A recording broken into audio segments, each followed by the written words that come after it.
All right, this episode of the podcast is brought to you by 7-Figure Prospecting Bootcamp. This is a cohort-based sales program that I put together and run. Most people right now, salespeople, SDRs, founders, AEs, sales leaders, are struggling to hit their pipeline goals. They're trying to solve it by winging it every day. They might read a sales book. They might take an on-demand course that leaves them really craving some one-on-one attention and coaching. And so that's why I created this bootcamp. It's 30 days, intensive coaching, cohort style, run by me. So every week you're going to get live calls with me, teaching you the fundamentals of prospecting, how to sell to the problem, cold email, time management, cold call, all that. Use your sales tools to build massive amounts of pipeline. You're going to get office hours with me where you can get one-on-one coaching. We're going to have amazing guest speakers. Former speakers have been Ian Cognac, Samantha McKenna, Justin Walsh joined us one time, just some badasses in the space. And then tap into community. You got dozens of other like-minded salespeople in the trenches with you, learning and growing, that you can learn from, that you can chat with, that you can build community with. So that's all packaged together. The next cohort starts January 2nd. Love to see you there.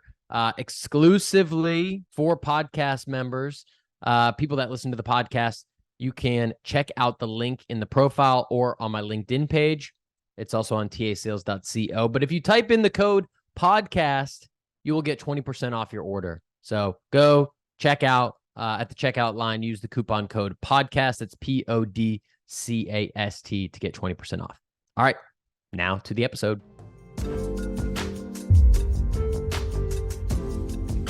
What's up? My name is Blake, and this is the Millennial Sales Podcast. No need to adjust your screens. I'm not Tom Malema, but I am Blake Hudson, and we're going to call this a break with Blake. I'm going to be guest hosting the next few episodes of this wonderful show, and in this video, I want to talk about who I am and why I'm doing that. So I'll be interviewing myself. I'll ask a few questions and just kind of go through them. First of which is, who are you, right? As I mentioned before, my name is Blake Hudson, and I'm a few different things. The first is I'm a sales enablement professional. So what is sales enablement? I like to think of sales enablement as this like unique intersection between three different things. You kind of got this sales professor where I'm teaching sales concepts and running trainings, that sort of thing. And then you've got sales coach. So I'm listening to calls, I'm giving feedback, I'm helping people be better sales reps in real time. And then you've kind of got this like rev ops angle where I'm helping sales reps understand tools better. I'm implementing new processes into their system, building things out like battle cards. If you want to build a new sequence, right, I might help do something like that. So sales enablement, that is what I do. I'm also a life coach, particularly for salespeople at this point.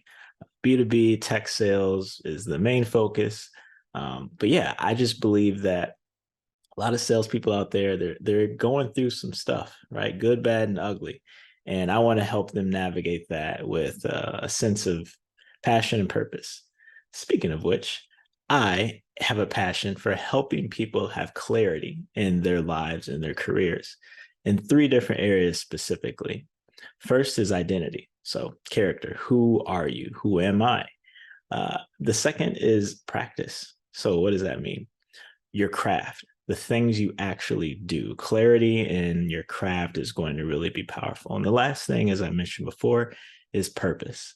So when a person has clarity of who they are, what they do, and why they're doing it, I just think they're unstoppable. That's what my experience has shown me. Something else I've done is I'm a course creator. I recently created a course called Story Selling, the interview course. And so if you're going through an interview process or just want to level up your skills as a storyteller or an interviewer, that's something that you should check out, storysellinguniversity.com. What's your background, Blake? Well, I'm a Chicagoland native. I grew up in Zion, Illinois, which is about halfway between Milwaukee and Chicago, an hour drive to either or. I went to school for politics. I majored in political science. I got my bachelor's in political science and my master's in public administration, both from the University of Illinois. And my time in politics was interesting. I got to look at it from a variety of different roles.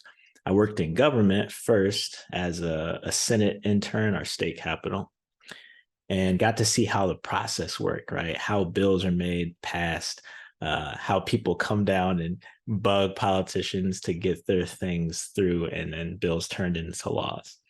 And then I got a full force in politics, right? Politics and government are different. Politics is trying to convince people to get their vote. Government is actually the work of making laws. So I worked on some congressional campaigns as a political director. And I also ran for state senate when I was 24 because I was a weird 24-year-old. I took that experience and I learned a lot from it about myself, about my community, and also the political process. But it was really cool because I had a passion for just helping people understand they had a voice in that political process. A lot of people felt disenfranchised, particularly in Illinois. It's like their voice didn't matter, but it does. And I was able to help them see that over the course of a couple of years I ran. Then I transitioned into academia. So as I mentioned before, I got my degrees from the University of Illinois. Before that, I worked at a community college. So community college is really near and dear to my heart. I wasn't the greatest student in high school, but I kind of figured it out at my community college, College Lake County, shout out. And I came back after those degrees and I helped them with their retention efforts. So basically, it's like, how do we keep students engaged over the summer months? So I helped them build this program called the Jumpstart Bridge program. And it was really cool. We were taking a lot of foundational concepts that they would learn in class, but applying them in real life context. So how do you develop character? How do you choose classes, right? How do you develop this career path? And things that might fall by the wayside over the course of a semester, because you got this course load, you got all these different classes. But we were really able to focus on that during the summer months.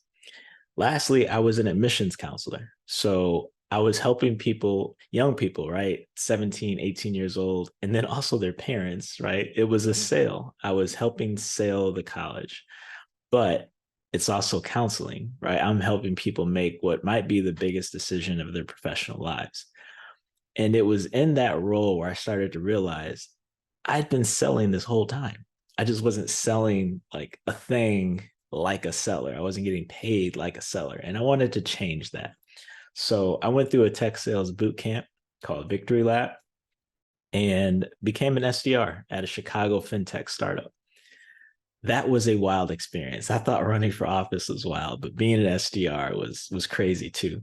It was interesting because I had done a lot of the work just in different contexts, right? So I would look at cold calling the same way I'd look at knocking on someone's door when you're running for office.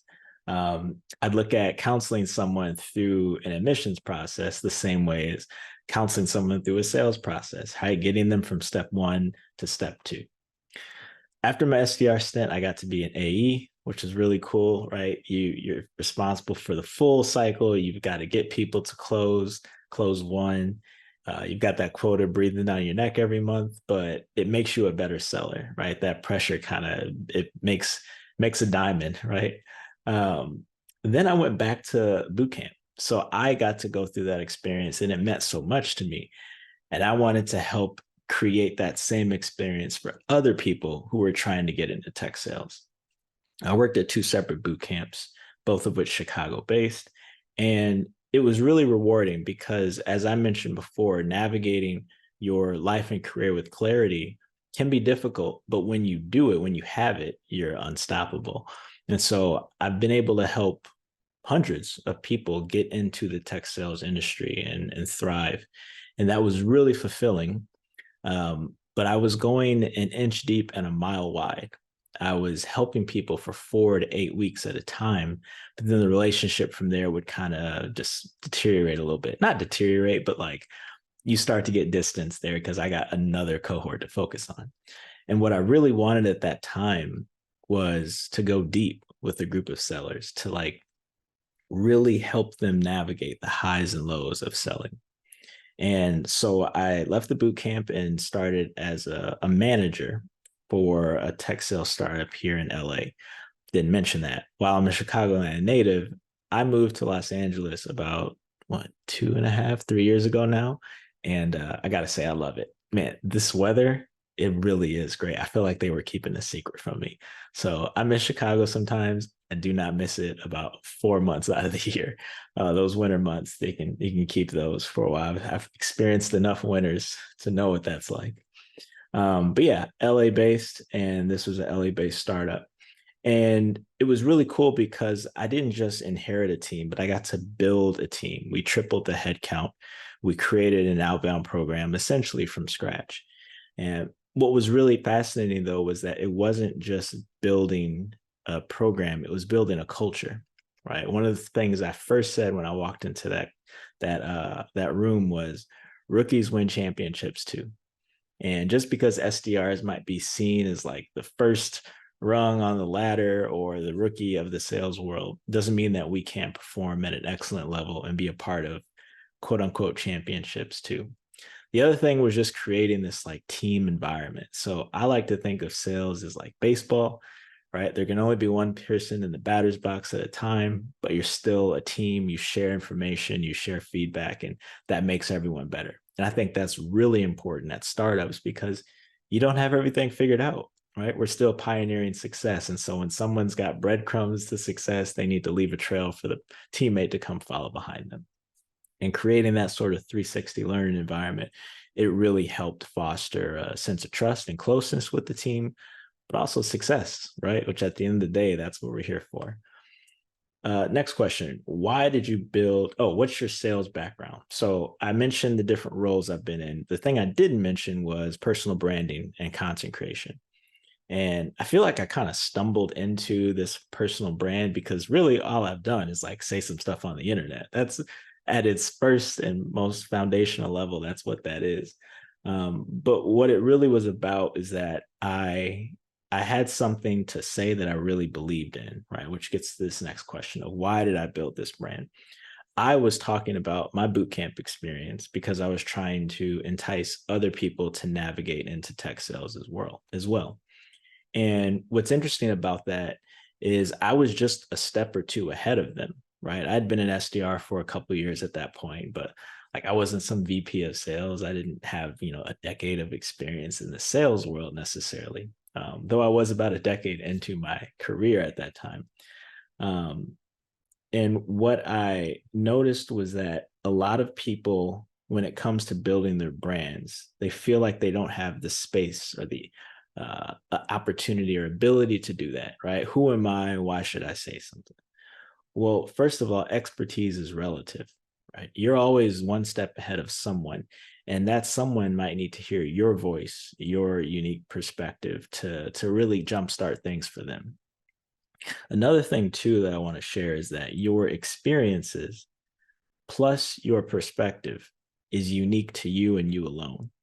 And as you evolve and navigate tension and transform as a person and your story, that makes for a better story and a better brand. So don't shy away from the things you've done, even if they feel commonplace.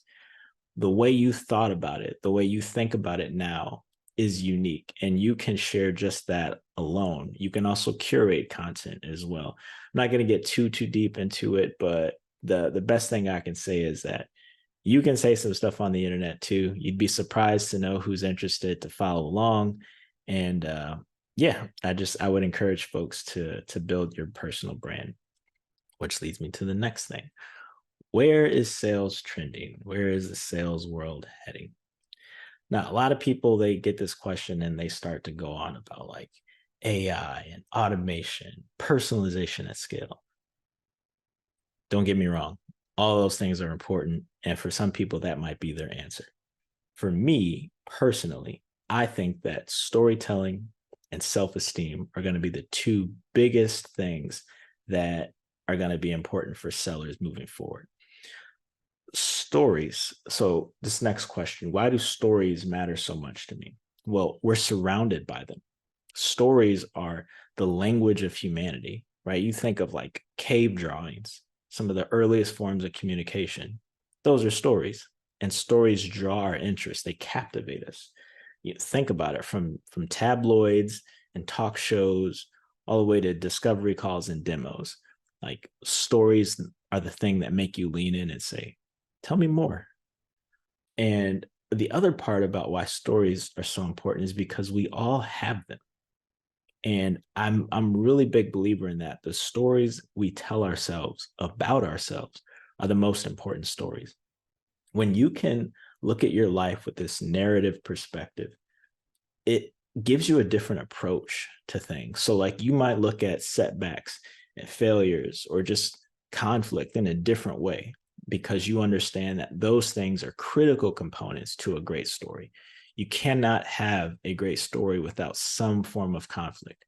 Without conflict, you just have the description, right? You're just laying information out, but that information gets transformed when there is transformation. Self-esteem. Why self-esteem? Well, it's easy in sales to go through the highs and the lows. When you think about when you crush quota and like you're way ahead of schedule, it's easy to feel on top of the world. And then when you shrink, when you miss quota and you start to feel like you're a failure, that you've messed up, that self-esteem, whether it's high or low, changes the way you live, changes the way you sell, and the way you perform. And so I just want people to be more self-aware and understand, having this high level of emotional intelligence. Some might say the ability to read the room, first of which reading yourself, and then being able to read the room. The sellers that are able to tell the best stories, the sellers that are able to maintain high levels of self-esteem, even through difficult moments, I personally think that those are going to be the sellers that have the most success moving forward. Last question. This is a question I'm asking guests at the end of each episode. It's a little bit of a paradox, but I like it because it forces someone to look inward and really reflect on different moments in their life. And that question is, what's a mistake you're proud of? And so for me, the mistake is that I didn't actually build an audience. Like, I never sought out to build a following. I have about 12,000 followers now, which is a lot.